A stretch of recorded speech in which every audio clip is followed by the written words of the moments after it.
Hello, learning nerds, and welcome on in to the nerdiest podcast you're going to hear today. My name is Dr. Luke Hobson. I'm an assistant director of instructional design, an instructor, author, blogger, and podcaster. And my purpose, folks, is to be able to help you learn more about instructional design. Whether we're talking about the teaching, learning, or design components, all are welcome on into this show. And of course, you can find all the fabulous resources that I have for you over at drlukehobson.com. Today's episode is all about teaching and learning centers. Who are the folks that work at these amazing places? What are their stories? How did they get to where they are today? And if they could go back in time and give themselves advice, what exactly would they say? Today, we're going to be joined by Dr. Chris Hakala and Dr. Leslie Cramblet Alvarez as we dive on into their new book, Understanding Educational Developers, Tales from a Center. This was a really interesting conversation that for those of you who work in higher education, I'm sure that you have seen your teaching and learning centers before on campus, or whatever they might be called. There are various different ways of calling them things as far as for centers and labs and resources and other such, but there is always a place to be able to go to get this type of helpful information centered around teaching and learning. But I would say that not much is known about the people who actually work at these centers, which I give so much credit to Chris and Leslie, who you're going to be hearing from in a moment, where they did so much research to learn more about these folks, and they actually were able to hear from 114 different people with teaching and learning centers, and they describe more about not only themselves and their stories, but the behind the scenes, the skills, the competencies, and what exactly do these centers do, and why are they so important? So once again, I think you're really going to enjoy today's episode, whether you're an instructional designer, a faculty member, a teacher, or any other type of an educator. So with that being said, here is my conversation with Dr. Chris Hakala and Dr. Leslie Cramblet Alvarez. Leslie, Chris, welcome to the podcast. Thanks, Luke. Thanks for having us. Of course. My pleasure. When I first heard about your book, I couldn't wait to dive on in and to read more about this. But before I get ahead of myself, would you mind just introducing yourself to the audience? Tell us a little bit more about who you are and what is it that you do. And Leslie, I'll start with you first because I know I need to navigate having multiple guests about who says what. So Leslie, I'll start with you. Fair. Hi, I'm Leslie Cramblet Alvarez. I'm the Assistant Vice Provost of Teaching and Learning at the University of Denver in Denver, Colorado, which means I also lead our Teaching and Learning Center here. We call it the OTL, the Office of Teaching and Learning.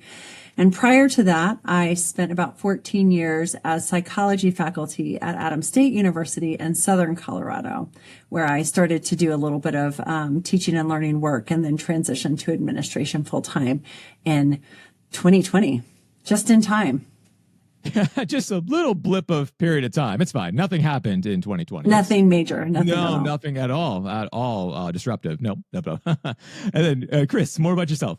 Sure. Chris Hakala. I am currently the director for the Center for Excellence in Teaching, Learning, and Scholarship and professor of psychology at Springfield College in Springfield, Massachusetts. And before that, like Leslie, I was a faculty member for a lot of years. I've been doing this actually in higher ed for over 30 years. And I became interested in teaching and learning very early in my career.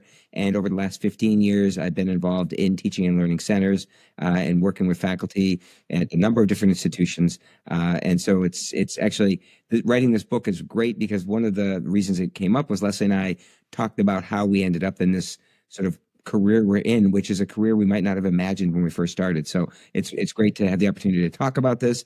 And it's a great way for me to go through the rest of my career.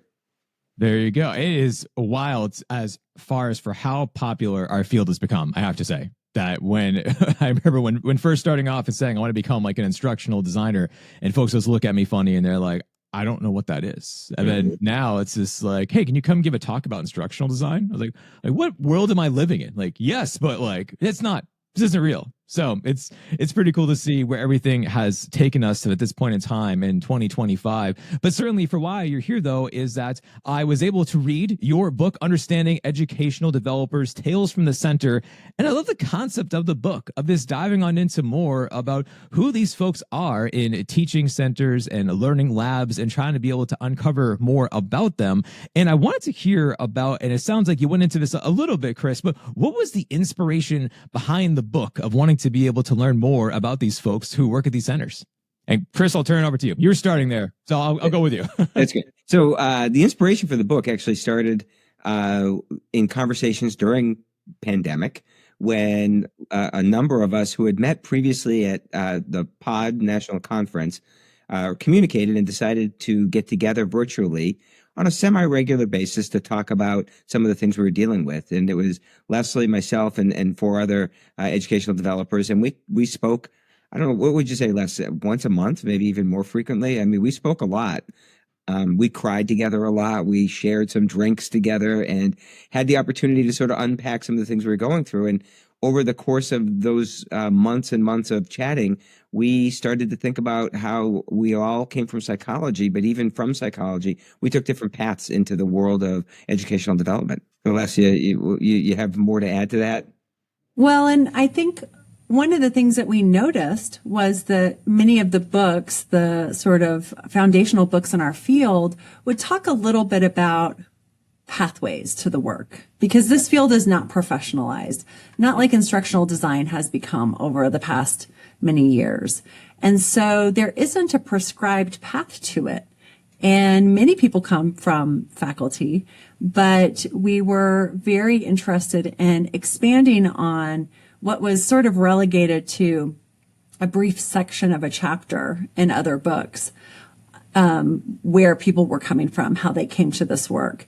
And in addition to that, what does it take to be good at it? Because when there's not professionalization of the field, there isn't necessarily agreement in what you need to do to be good at it.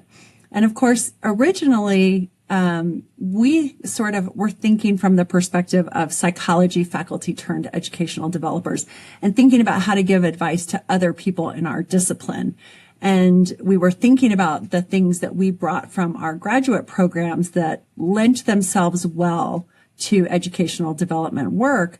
But of course, if we were to write a book just for psychology faculty, it would be a very, very limited audience. Mm-hmm. And we started thinking more broadly, what makes this a fascinating profession is that so many people come from so many different disciplinary areas, and they all have something unique about that preparation. And so we were fascinated by the idea of this is a very interdisciplinary field, probably unlike you see anywhere else in higher ed. The people who are doing this work come from all over the place. Increasingly, they're social scientists. But it's a very, very interdisciplinary field, which means that we all bring really interesting interdisciplinary gifts.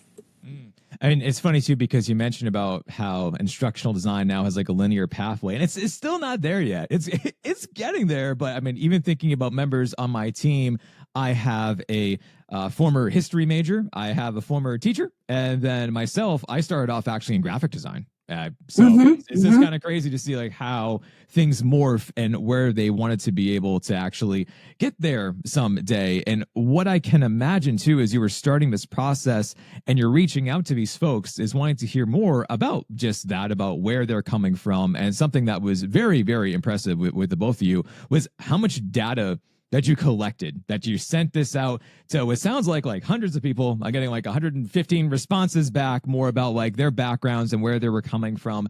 And I was trying to put myself in the shoes of someone saying like, how much information would I want to go into my story about how I came to be inside of this field, and trying to be able, like, maybe would I be guarded or embarrassed by the fact that like I started from one pathway and now I kind of went over this way. So what were the responses like when you're trying to be able to learn more about folks and their backgrounds? So, I mean, it's a super interesting question, Luke, because the pod organization and a lot of the people that we've gotten to know are pretty open about their pathways.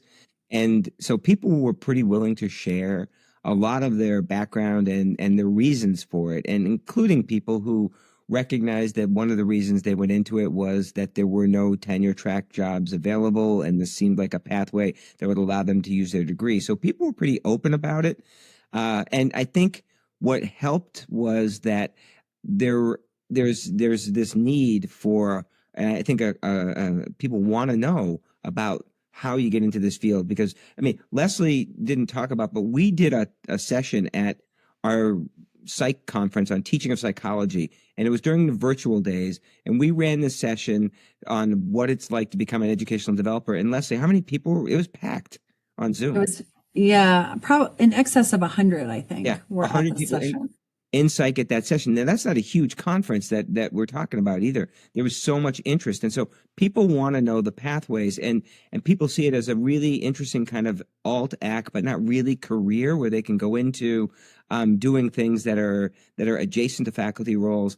And I think that it became really interesting when we talked to people, because a lot of the opinions people had about it helped us understand that there really are differences that are disciplinary based on the training they might get as graduate students. So people were pretty open about it, and people were pretty willing to share. I mean, the instructional design sort of group of people who came out of it, which like you said, many of them didn't come directly out of instructional design. They came from other areas. They were really happy to talk about how they found this and how exciting it was to find something that really got them excited about doing this work again. And then you touched upon too, I'm assuming that, Chris, you've read Tom Tobin's book, because you meant going alt act. So Yes. Oh, yes. And I've had lots of conversations with Tom Tobin about this. Yes, because he's been on the show before to mention about this. It's so fascinating to think about our career pathways, which is why I wanted the two of you on the show with writing more about this book. So if we're going from that, Chris, a simple but not necessarily easy question to be able to try to ask here is, who are we? When we say educational developers, like, how do people identify themselves? Wow. Okay, that's a really hard question. So I think, the genesis of a lot of this came out of the early work of like teaching committees that were looking at how to ameliorate ineffective teaching.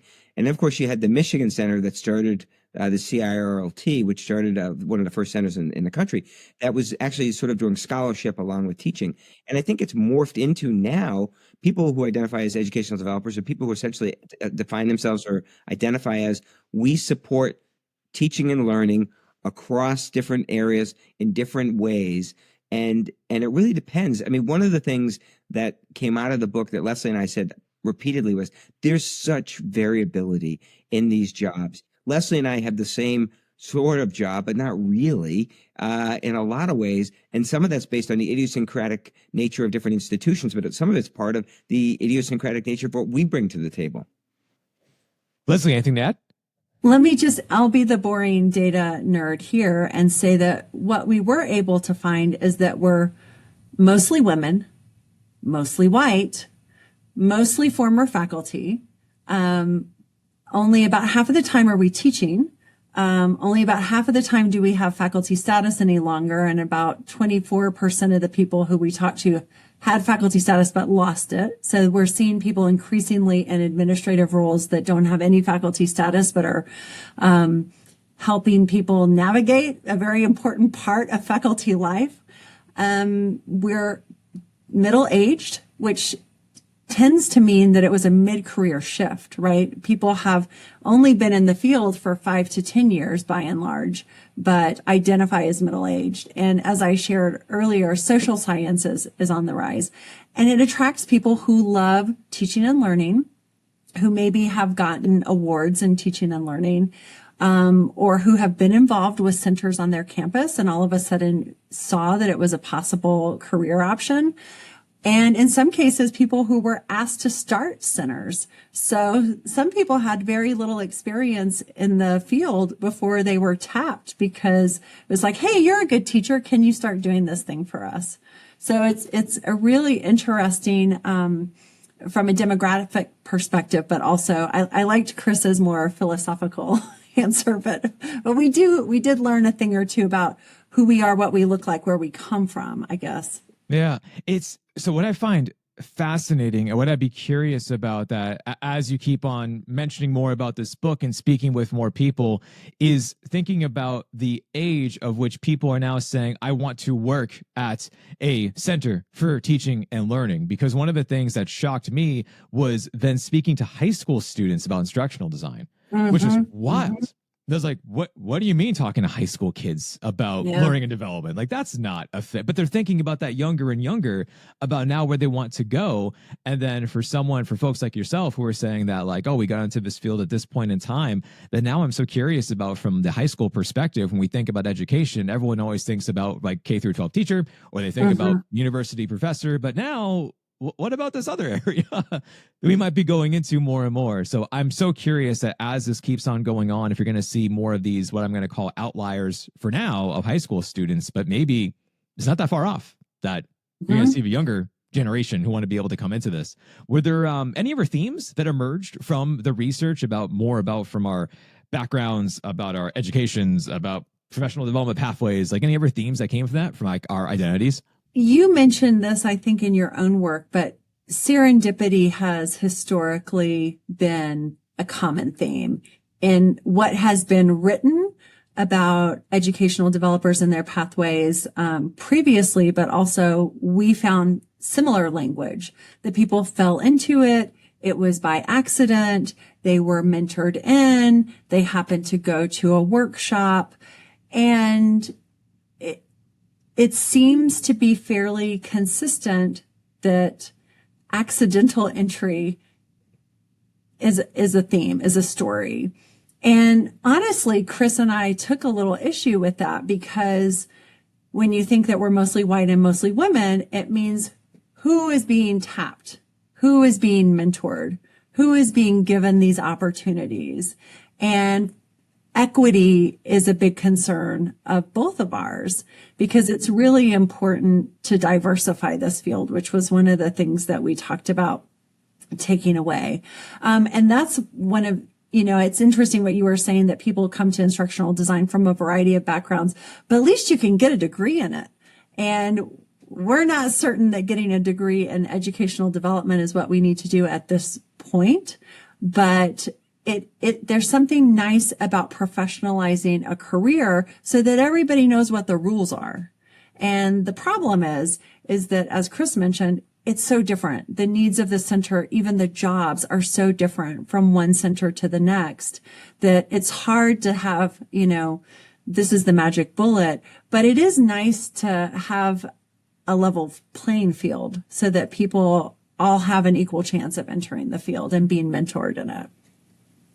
Yeah, I think, and I've thought about this since we finished the book. One of the things that pushed me into this field, and I mentioned it early on, is that I was fortunate to go to a graduate institution where we had, although we didn't have a teaching center, we had a teaching program within our graduate program that provided us with background and some organization. It taught us about scholarship of teaching and learning and all of those things. So I had that sort of foundational background.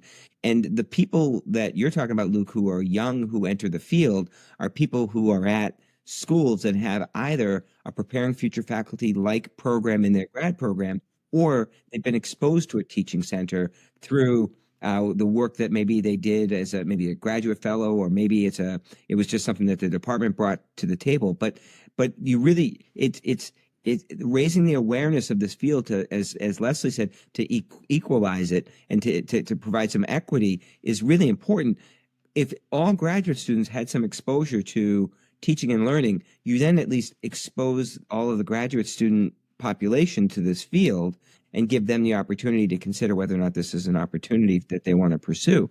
And I think that you mentioned high school students, and I won't go quite down that far, but I think having those frank conversations with faculty who are teaching undergraduates, and maybe with undergraduate students, about the idea that teaching is a skill you work on and that is valued, and that we want to do a better job to increase the probability of learning. I think that conversation, which didn't happen when I was in a college, I mean, I just sat there and they just talked at me, and I took 3 tests.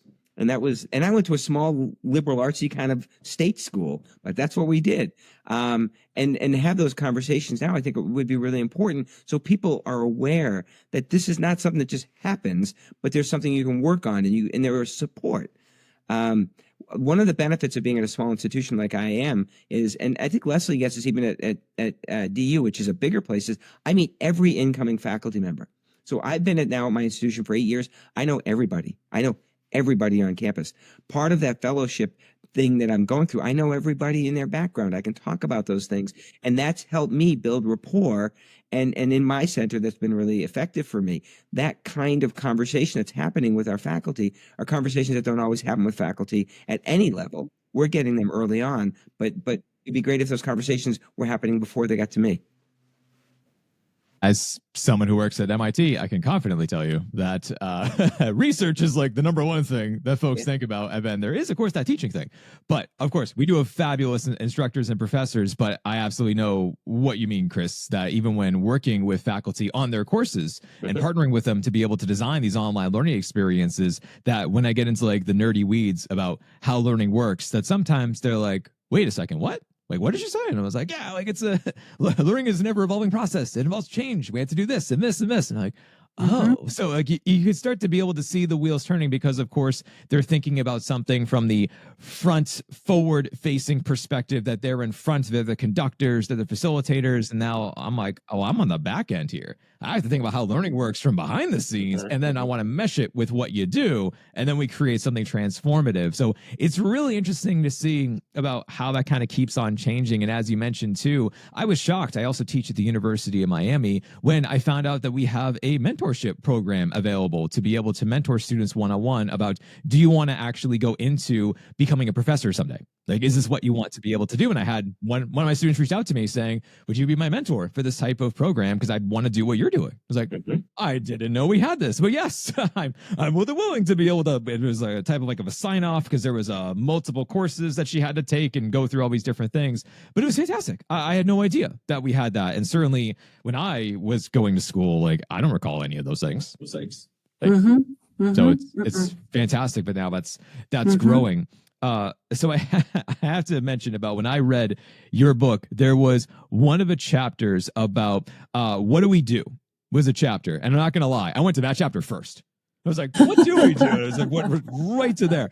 And I couldn't help but actually laugh out loud when like the number one answer was meetings. I was like, yeah, I am. So whenever I tell people, they're like, what do you do? And I'm like, well, first it's Zoom.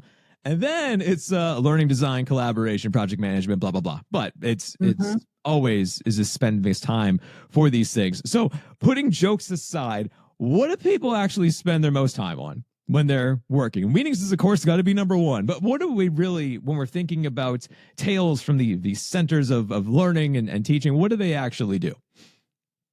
Well, I'll start us out and then Chris jump in.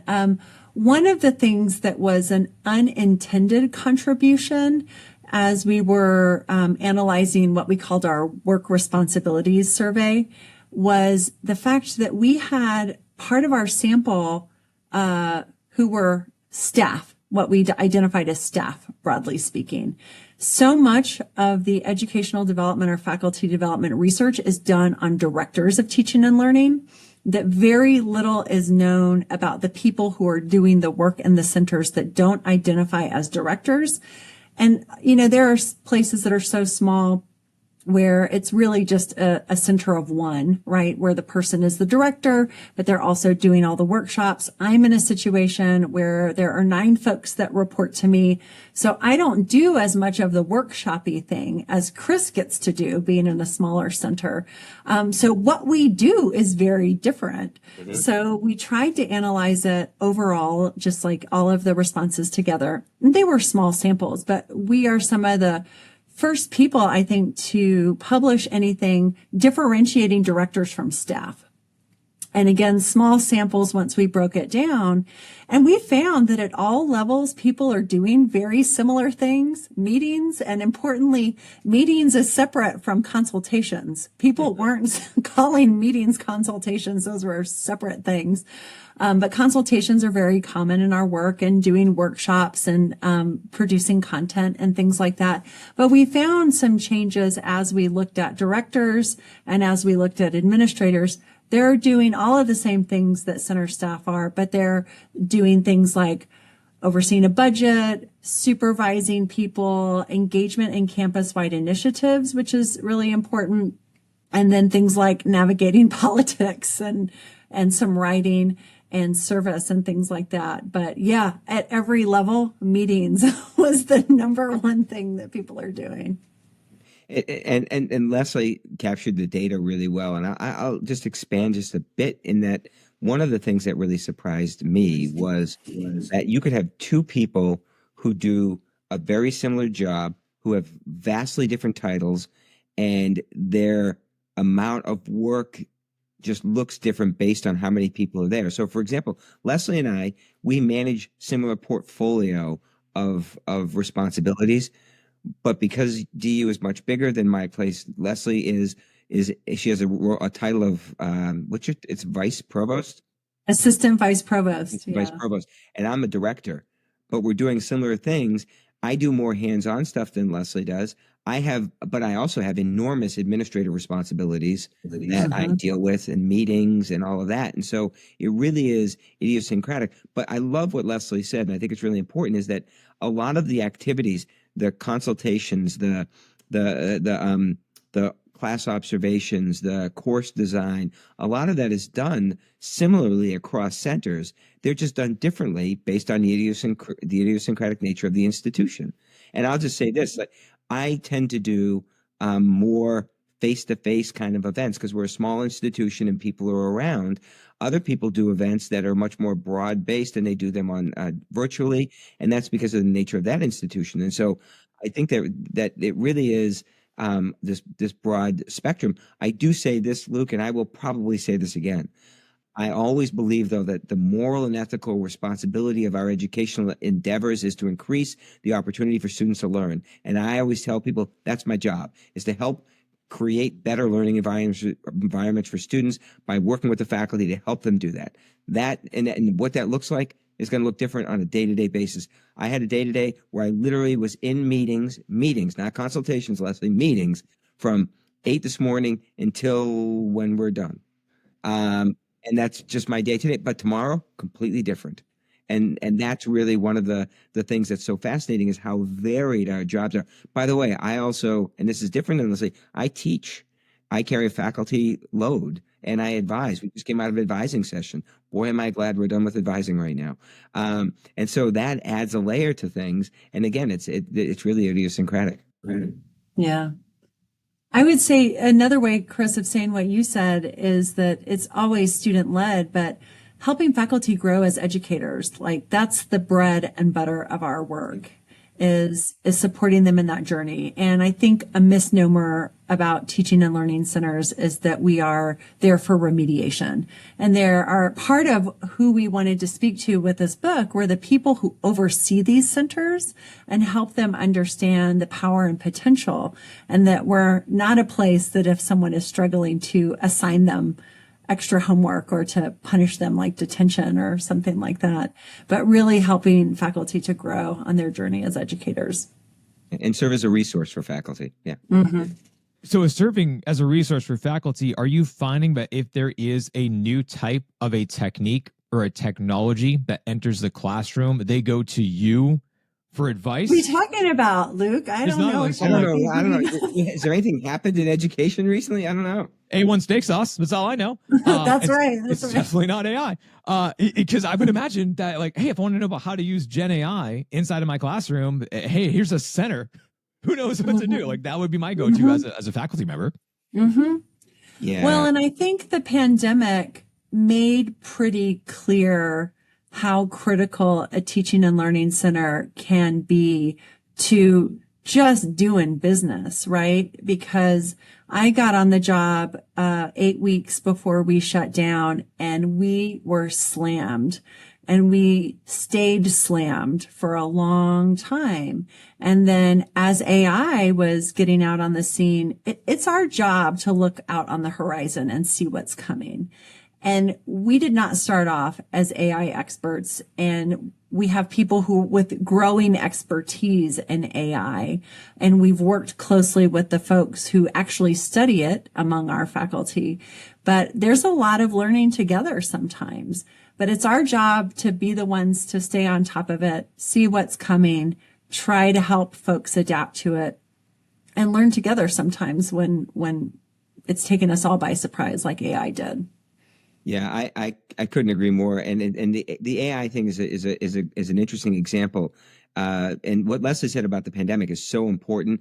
I can't tell you how much I felt like teaching centers were then going to launch after the pandemic, because any place that had a teaching center recognized the value.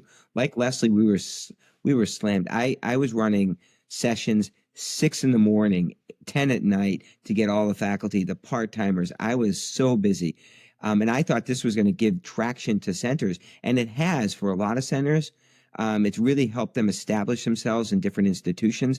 And with the AI that the initiative came, 2022, when it really hit the market, that's really been one of those areas where, as Leslie said, we've learned together, and they have come to us, and they've come to us with open, like, how is this going to work? And they've come to us with anger, make this go away. And it's been our responsibility to try to respond to both sides and help navigate through this new situation, this new world we're dealing with, in a way that's positive. And again, student-centered, as Leslie said, trying to improve the situation for students. Yeah, the A1 has been big on our campus. Look, it's been big. I mean, it's funny because so A1 steak sauce is like my favorite sauce. So like when everyone was talking about it online, I was like, what happened? Like, what happened? Why is like, A1 trending? Oh, I see. Like, well, that's on par for the state of the world right now. But when reading the book and kind of going off of that, thinking about the skills and the competencies was really interesting, and thinking about this for what folks are kind of bringing to the table. And one of the things that I saw, which actually reminded me a lot of my book, was what do educational developers wish they knew before they got started? And that's literally very close to the title of my book. That is the title. Insert instructional design is pretty darn similar to things. And that's so interesting because there is so much advice out there that people are willing to give, but unless if you ask that question, you're never going to hear it. So I'm so glad that you asked that question. So I will now ask the both of you, is what if folks say that this is the thing that they wish they knew before started down this path? Les, you want to take that one? Gosh, there were so many things. It ranged from the mundane, because so many people transitioned from faculty to this work of like, I had to request sick time. And, things that are often not the case in higher ed, particularly for faculty, I didn't understand how much of the job would be holding space for faculty and giving them permission to do things that they knew in their hearts felt right. So, I mean, day-to-day things were things they wish they'd known when they started, all the way to like very philosophical, poignant, heartfelt moments about the work. So we saw variety.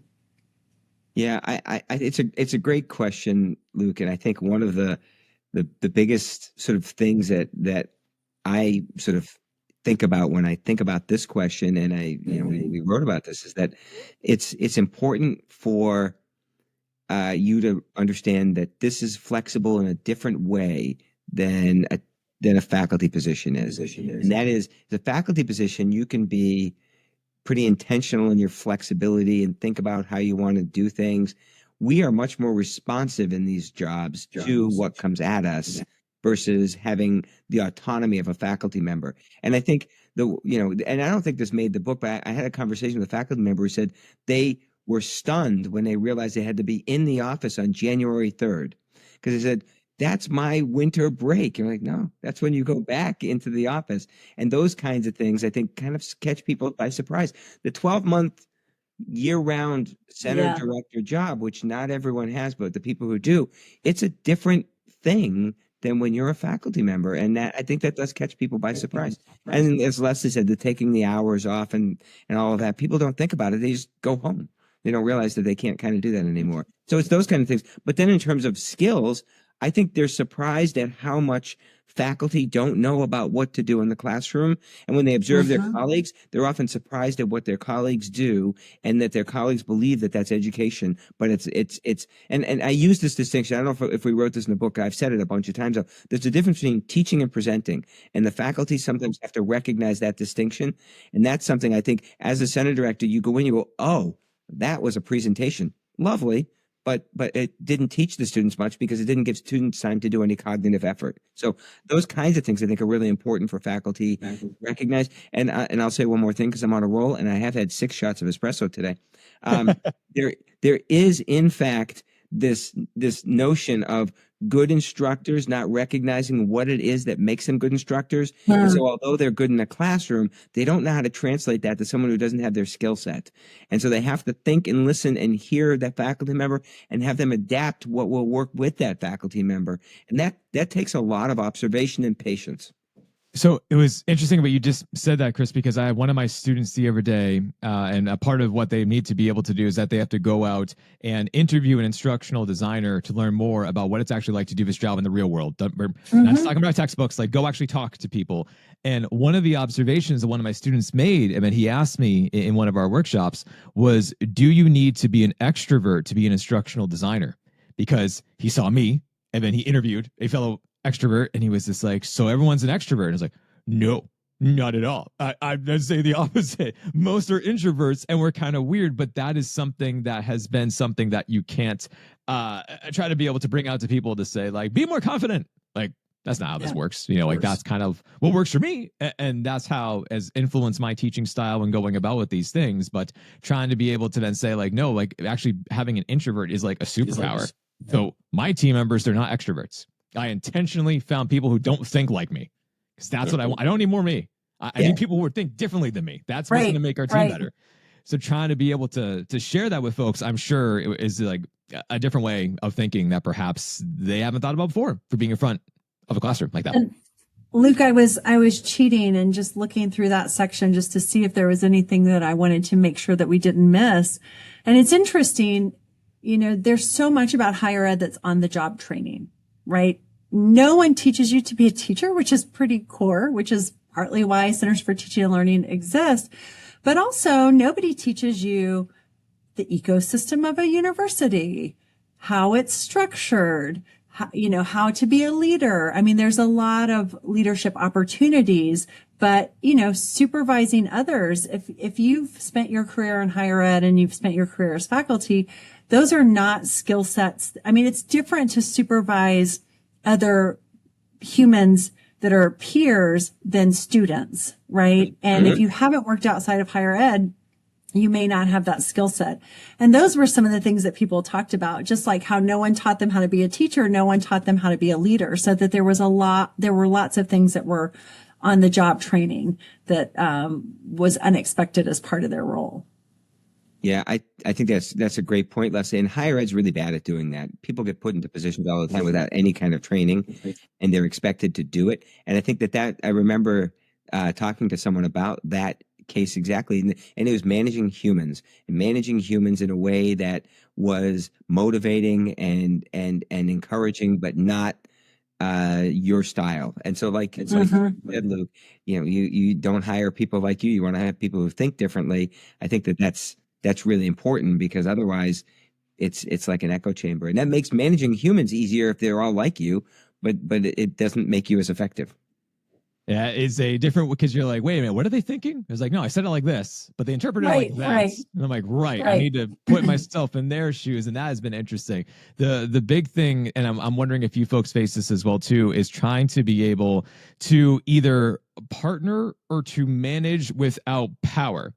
Because they don't report to you, you don't report to them. And then thinking about one of the things that I wish I knew about was playing the political game in a sense, which is an awful way of saying it, but it's true. Right. One of my favorite And comments a dean said to me was, the dean said, Chris, you have to remember this. You have responsibility without authority, which is a drag. But she said, you also don't have authority, but you have influence, and use Mhm. that influence. And I think that to me was really interesting and useful, because I thought, okay, I can't make anybody do anything, but if people come and they do things voluntarily because they see value, that's more powerful than me making someone do something. And I think that's really a soft skill that really benefits center directors. Yep. Love Yep. it. Fantastic quote. So my next question for you, which is very conveniently named as the last chapter of the book, is what should we take away from all this research, from all this new information? What's the main takeaway? Please summarize your Well, huge book. we had a few. I'll share a couple of them, and one that fits in really nicely with what you all were just talking about. We don't have the same type of responsibility. We do have influence, and I think that it can be really a great position to be in the middle, because you aren't an authority. You're not necessarily a mouthpiece of the administration. You are a partner, but you're different than someone who's going to be evaluating a faculty member, for example. But a problem we run into as we're seeing faculty status on the decline is that there's a risk of othering the people who are in teaching and learning centers if there are not people among them who also have faculty status. Mm-hmm. And I do not have faculty status, and there are many, many faculty who trust me and respect me, and I feel like I have a very good relationship. But there is that, there's always the coalition of the willing who are going to come to the teaching and learning center no matter what. But then there's the people that are less likely to come that might need some convincing. And part of that convincing is seeing you as a scholar and seeing you as a peer. And that often means you having faculty status. And when we have that less often, it's an issue of credibility. And I don't think everybody in a teaching and learning center needs to have faculty status, but I do think it's strategic for some to have it. But I also think it alienates people who might be in more precarious, more marginalized positions, because you often have to give up faculty status to take these roles on full time. So for faculty of color, why on earth would they walk away from tenure, which is what I did for this position? I think it makes it even more of a privilege to transition to this role, because I was, not that I'm not in a precarious situation. All of us, when financial times are dire, can be at risk, but it's a point of privilege to walk away from tenure. And so I'll say that for now about faculty status. And Chris, I wonder what you want to share. Yeah, so I agree with Leslie, and I think along with faculty status, one of the things that we thought was really important in terms of credibility is we really believe people need to have experience in the classroom in some ways in order to do this work. And there are people who are going straight through into a teaching center job and providing support, but have not a lot of years in the class or no years in the classroom. And I think that your credibility really is contingent upon people understanding that you can do this job and you have a good understanding of what it's like. And so we think that that's kind of important. The faculty status is important. I also think that the field is going to evolve. There are people who talk about professionalizing the field, and Leslie and I have made the argument that we really like the diversity of the backgrounds that are in the field right now. We think that that's an added value. You have people from all these different disciplines with different disciplinary traditions coming into the field and having these conversations. Luke, I don't know if you've ever gone to the POD National Conference, but you really do meet people from all different areas, all different backgrounds, and all different sets of experiences. And that makes the conversations really rich. We think that that's important. We also, I would argue that teaching centers need to be continuously supported in different ways on an institution. Leslie talked about the notion that we don't want teaching centers to be where bad teachers go. Well, I think that needs to be highlighted by administration. I think administration and people who want to support the teaching center need to give it the structure, support, and not just lip service, but the real support so the center can do the job. And I think that as these centers continue to evolve over time, and as we continue to see how this work is going to impact teaching and learning, we need to make sure that we give lots of voices the opportunity to do it. I mean, Leslie and I, we both mentioned the notion of equity. One of the biggest failings of our field is that we are so non-diverse in our backgrounds and in our ethnic and educational backgrounds, and so that's caused all kinds of singular voices. We want to open the field up in lots of ways, to have lots of voices contribute, and I think that's. Leslie, you said it really well about the privilege of walking away from a tenured position. That's something that we need to create space for. I think it's incredibly important if the field is going to continue to exist, especially in these times of budgetary constraints, because when your budget gets tight, you look around and say, who can we cut and who can we not cut? And I don't know how much you know about this, Luke, but there have been centers at institutions since pandemic that don't exist anymore because of the budget. One got cut from Harvard. I was just like, Harvard. I was like, that's it's insane. It's insane to be able to think about. Well, Chris, you were mentioning upon this like a moment ago, but I would love to be able that. I know you don't have a crystal ball, but if you did, where are we going as far as with this field? Hopefully not the bad. Just mentioned a bad example. The good. Where are we going with this field for everything? Where are we going right now? Yeah, like for you to be able to think about like a forward future thinking, like what is the future of the centers for teaching and learning?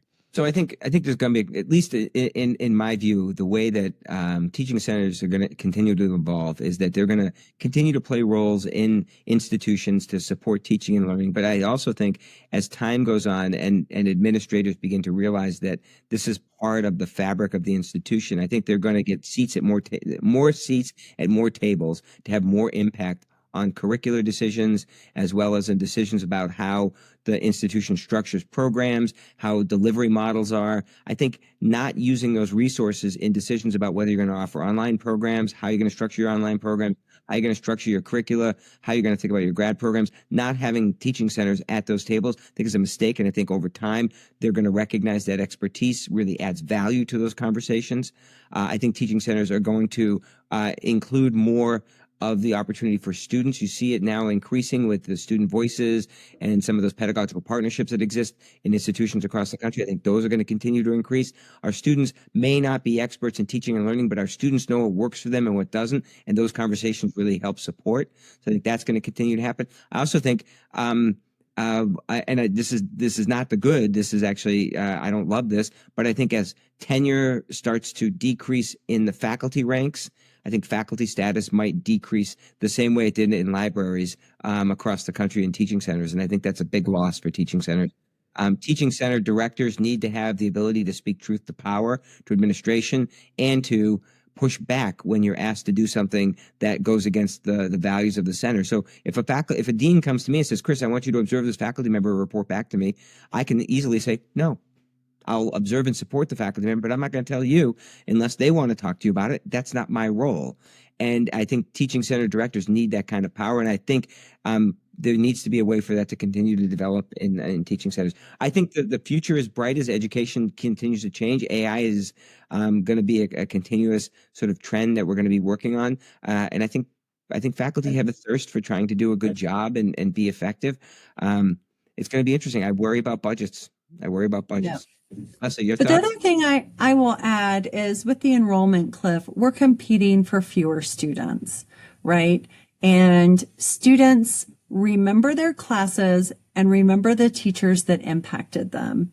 And students do vote with their feet. And once we get them here, their classroom experience is really, really important. And Centers for Teaching and Learning are the ones that are positioned to support faculty in these ways. And I think that this is one of those things that's really a challenge to capture because it's a tertiary effect, but centers for teaching and learning do impact the student experience in the classroom for the positive. And hopefully that's something that people in positions that matter will see. And I think that we are truly value added, and hopefully that's something that administrative type folks will continue to realize. So Leslie, I know you love data, so I will tell you these data I have. That is of the schools that we compare ourselves to, and I put us in this. The schools that have the Centers for Teaching and Learning have a higher retention rate from first to second year than the schools that don't, by 5 percentage points. And so I put those data in front of my administrators and say, look, we're part of this group that has a higher retention rate than this other group over here. One of the differentiating factors is that we have a Center for Teaching and Learning. Might not be the only thing, but it is contributing. I need that source. Because at the end of the day, that's what administrators want to hear, is that we're going to increase the probability of students staying. I think about the probability of students staying because they're getting a good classroom experience, but you got to speak. Sometimes you got to learn to speak. By the way, Luke, you asked before about one of the things about being a center director about politics. You have to learn how to speak political. It's terrible. Mm-hmm. Don't like it, but I've learned how to do it. Yeah, I know. We all need to be able to figure out how to navigate those waters. You need to be able to know about who holds the power, what to be able to say to which person. And it's interesting. It's interesting to be able to think about, but it's something that you have to do. And hopefully by hearing this podcast episode, for folks who are in that position of power, to be able to give these centers a seat at the table, which is something we talk about a lot in instructional design, that if you value instructional design and you make it a part of the equation early on in the process, then it's much easier to get folks to buy in and want to be able to work with us, as opposed to like, oh, go to him at the end of this when it's done. And it's like, no, and I'm not contributing at all. Like now I'm taking a broken product, I'm trying to fix it. And that's not helpful, So when you can get those voices in early on, then everything works out well, and then we can keep on going from there. Well, folks, thank you so much for coming on the show today and being able to hear more about your stories. And obviously, we're going to be checking out the book. Where can they go to learn more about you, your work, and everything that you're up to? So you can find me on LinkedIn, Chris Hakala at Springfield College. Very easy to track me down. I'm pretty active on it, and I'd love to interact with folks on LinkedIn. Yep. Same here, Leslie Cramblet Alvarez, and I'm trying to stay active on LinkedIn. That's the best place. Awesome. And of course, I'm going to obviously include a link to the book in the show notes below, so that way folks can go and find it, read more, and then to reach out to you with all of their amazing thoughts and questions. That's That is the plan. Thank you. So, well, folks, once again, thank you so much for coming on the show. Appreciate it. Thanks, Luke. Thanks for having us. It was a great conversation. Really enjoyed it. Well, hey, folks, I hope you enjoyed today's episode. Be sure to follow Chris and Leslie on LinkedIn and reach out, tell them that I sent you, and also go down below inside of his show notes to be able to find their book and to be able to read it. It is a really interesting book, so make sure that you do give that a good read, and of course, reach out to them with any types of questions that you might have. They would love to be able to hear more from you, and we're trying to be able to think more about teaching and learning centers. As always, if you did enjoy this podcast episode, please give it a 5-star rating wherever you are listening. I am not picky in any way, shape, or form. And that, my friends, that is all that I have for you today. Stay nerdy out there. I'll talk to you next time.